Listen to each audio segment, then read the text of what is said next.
In this video, we shall replace the intrusion switch in an R470.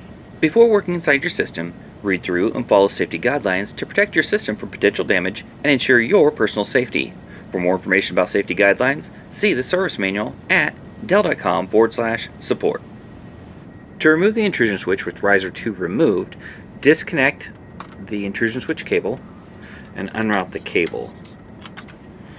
Then remove the 2 screws that secure the intrusion switch in place. With the screws removed, lift the intrusion switch out of the system. To install the intrusion switch, align and lower it into the system, and then replace the 2 screws to secure it in place.